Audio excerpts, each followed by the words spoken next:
तो जब तुम स्त्री को पलट के देख रहे हो, वो तुमको क्यों नहीं देखती? वो भी तुमको देखे। अब नया नया जो आदमी ध्यान करने जा रहा है, 2 दिन हुआ ध्यान करते हुए, पायल की आवाज आई, ध्यान कर रहा है, उसने एक आंख खोल के देख लिया, फिर बंद किया, तो ध्यान टूटा कि नहीं टूटा? दुनिया में मन जो शांत होता है वो बस 2 ही चीजों से शांत होता है, तुरंत। तीसरे चीज से जब शांत होता है तो परमानेंट हो जाता है। इस एग्जामिनेशन में इतना पढ़ना थोड़ी है, बस मेरी एक बात मान लो,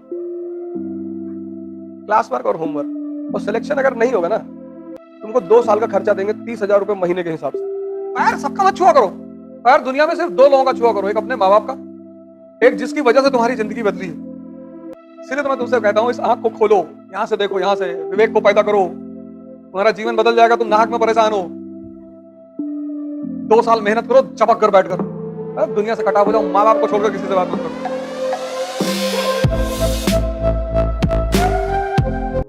और जीवन मतलब चुनौती।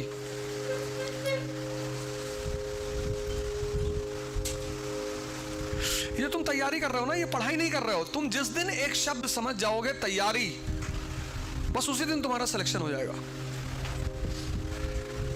जब तक तुम पढ़ाई करोगे तब तक तुम्हारा सिलेक्शन नहीं होगा, क्योंकि ये पढ़ाई है ही नहीं, ये तैयारी है, प्रिपरेशन।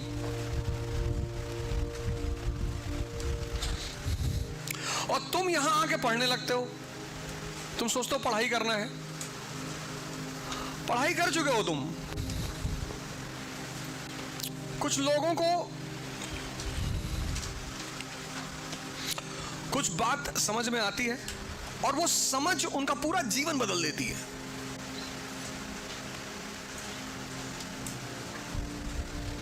इस लाइन को मैं फिर से रिपीट करूंगा।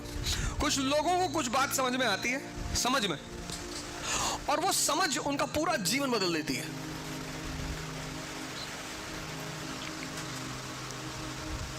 एग्जाम्पल, अंबेडकर, मतलब ये आदमी कंपलसरी होना चाहिए स्कूल में, कॉलेज में, कंपलसरी। इस आदमी को एक इतनी जबरदस्त बात पता चली, इतनी, पर लोग उसकी उस बात को नहीं पकड़ रहे हैं, कुछ और ही पकड़ रहे हैं। इस आदमी ने दुनिया में हर परेशान आदमी को एक मंत्र दिया है। दलित अब जात नहीं है, दलित अब एक आर्थिक सिचुएशन है। जाति कब तक है? 2024 के इलेक्शन तक। जब तक इलेक्शन है तब तक जाति है। इलेक्शन खत्म, उसका कोई कुछ नहीं करेगा, सब बंद हो जाएगा। ये ड्रामा सिर्फ इलेक्शन तक चलेगा। तुम अपने से सोच के देखो, जब बीमार होते हो, प्लेटलेट की जरूरत पड़ती है, खून की जरूरत पड़ती है, तो तुम अपने सिर्फ कास्ट के लोगों के पास भागते हो। इस क्लास में जितने लोग बैठे हो, तुम सोच के देखो कि तुम जब डॉक्टर ढूंढते हो, कार्डियोलॉजिस्ट, तो ये ढूंढते हो कि हमारे जात का डॉक्टर होना चाहिए। तुम डॉक्टर अच्छा ढूंढते हो। तुम क्या कहते हो कि भैया कोई अच्छा डॉक्टर बताओ।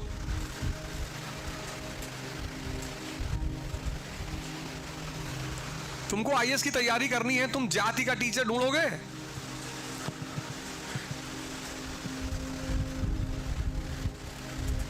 और अगर जातिवाद मानो तो ये सब करो, वरना मत मानो। अपने आप को धोखा मत दो।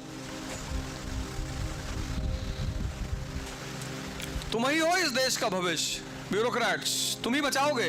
ये देश जब भी बचा तो ब्यूरोक्रेसी की वजह से बचा है। यहां जब भी क्रांति होती है हिंदुस्तान में, तो ऊपर से होती है, नीचे से तो हो ही नहीं सकती, क्योंकि यहां 70% लोग इनोसेंट लोग, उनको तुम कुछ भी समझा दो, बस तुमको समझाना आना चाहिए। तो एक फॉर्मूला है, इस आदमी ने एक चीज दी, एजुकेशन।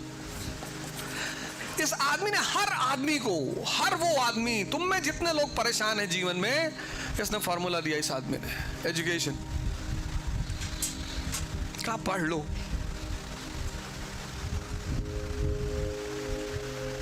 जब तुम पढ़ते हो, पढ़ने का फायदा क्या है? जब तुम पढ़ते हो और अगर सिर्फ पढ़ते हो तो तुम तोता हो गए, पैरेट।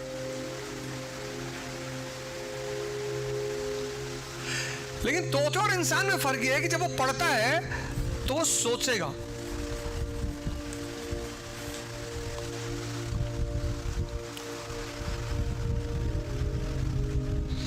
अगर वो पढ़ने के बाद सोच नहीं रहा है तो उसकी पढ़ाई खत्म।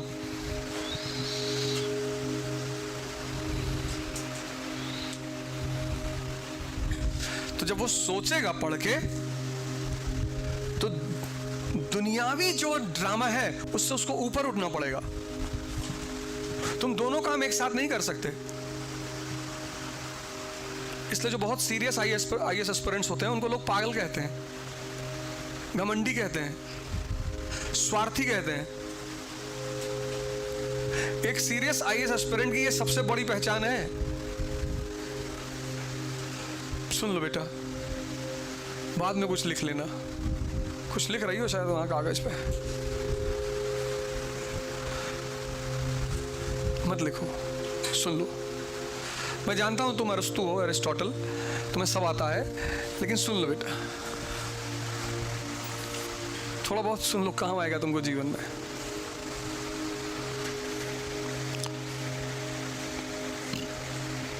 एक्चुअली यहां पे जो आदमी खड़ा होता है ना, उसकी नजर हर तरफ होती है, तुम्हारी गलती नहीं है। उसकी नजर हर चेहरे पे होती है, और जो यहां चलता है उसके भाव यहां आते रहते हैं। तो तुम भाव अगर छिपा ले जाओ तो तुम एक्टर। पर अभी इतने बड़े नहीं हुए हो।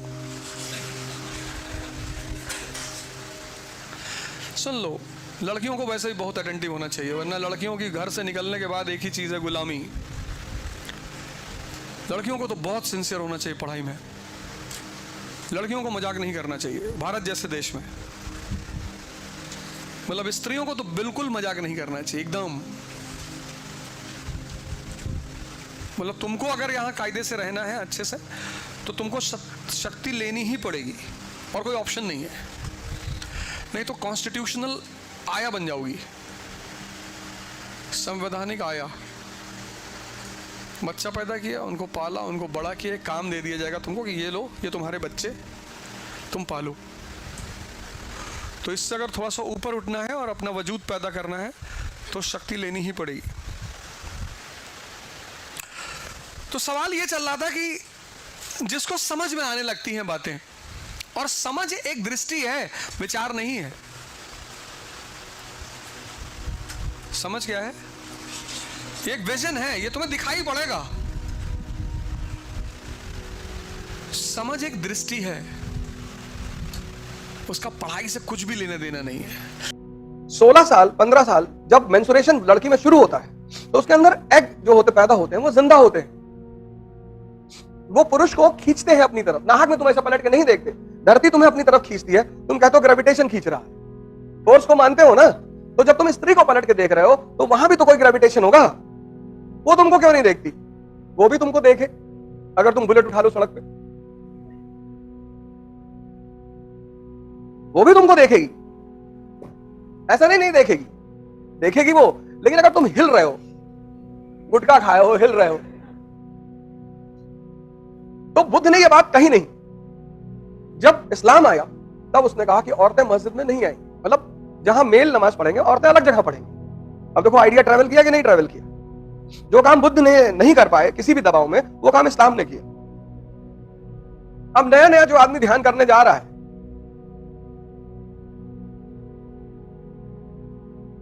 2 दिन हुआ ध्यान करते हुए, अब पायल की आवाज आई, ध्यान कर रहा है, उसने एक आंख खोल के देख लिया, फिर बंद किया। तो ध्यान टूटा कि नहीं टूटा? टूटा ना। दुनिया में मन जो शांत होता है वो बस 2 ही चीजों से शांत होता है तुरंत। तीसरे चीज से जब शांत होता है तो परमानेंट हो जाता है, वो है मौत।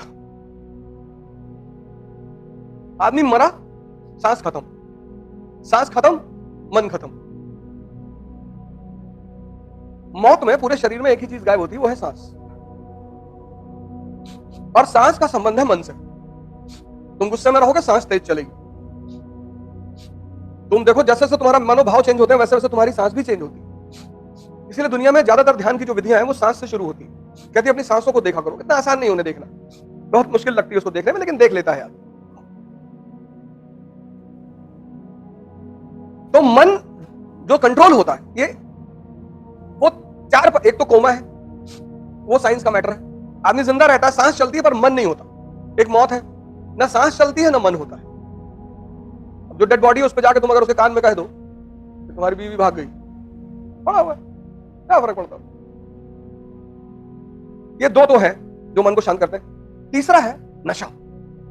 मुसलमान कहता है, कुरान कहती है शराब मत पियो, तो सिगरेट पीता है। कुरान कहां कहती है सिगरेट पियो? तो जितने लोग सिगरेट पीते हैं मैं उनको मुसलमान नहीं मानता, अपराध है ये,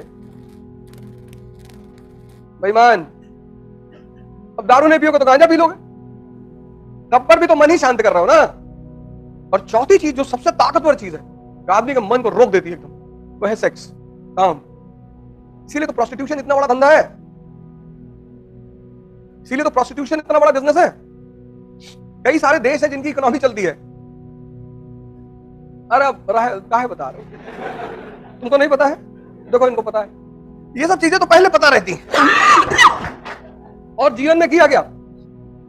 इसलिए बुद्ध ने कहा था कि स्त्रियां नहीं आएंगी, और कोई वजह नहीं थी, बस यही वजह। तो अब विचार भारत से है, ट्रैवल किया ना, वहां इंप्लीमेंट हुआ, उसको इंप्लीमेंट किया गया। अब जैसे जीसस क्राइस्ट का बर्थडे मनता है, कृष्ण का भी तो मनता है, वैसे ही मनता है दोनों का। अब पता नहीं हमने उनसे सीखा या उन्होंने हमसे सीखा। अंग्रेज इतिहासकार लिखेगा कि भारत के लोग जन्माष्टमी ईसा के जन्म के उत्सव से प्रेरित होकर मनाते हैं। जब हम लिखते हैं तो हम कहते हैं अरे चोर उचक के लोग, जब हम विकसित थे तब ये जंगल में घूमते थे। हम भी तो अपने ईगो को सेटिस्फाई करते हैं। आज उनकी उपलब्धि से हम नहीं सीखना चाहते हैं। हम बताते हैं कि 10,000 साल पहले रावण के पास विमान था, आज हम भिखमंगे, वो एक अलग बात है।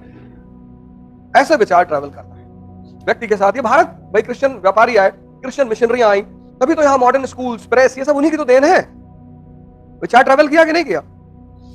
इस एग्जामिनेशन में इतना पढ़ना थोड़ी है।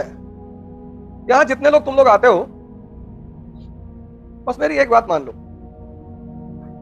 क्लास वर्क और होमवर्क और सिलेक्शन अगर नहीं होगा ना, तुमको 2 साल का खर्चा देंगे 30,000 रुपए महीने के हिसाब से। तुम सिर्फ क्लास वर्क, होमवर्क, न्यूज़पेपर कर लो, गारंटी तुम्हारा सिलेक्शन होगा।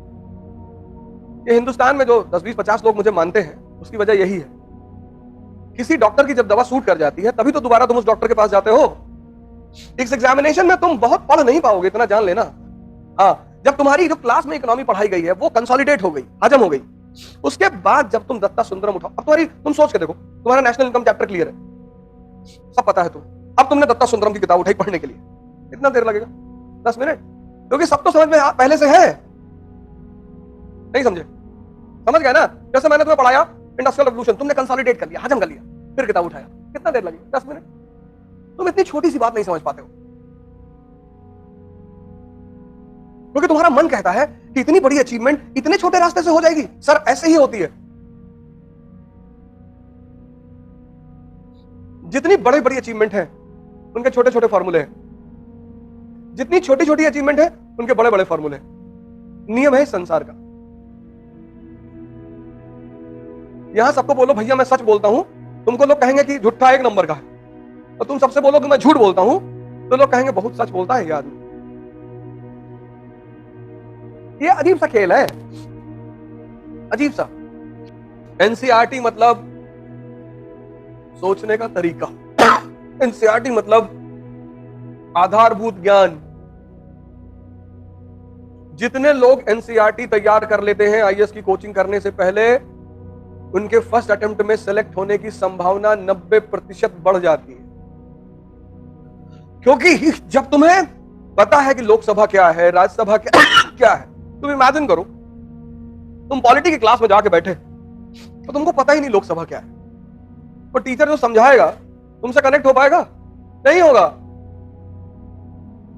लेकिन अगर तुम्हें पता है तो तुम कंसंट्रेट करोगे, नहीं करोगे? फिर तो 50% तुम सीख के आए थे और 50 तुमने क्लास में सीख लिया। जड़ मजबूत हो गई कि नहीं हो गई? किसी को भी आईएएस बनना है पहले अटेम्प्ट में, वो अपनी एनसीईआरटी पर कमांड बना ले।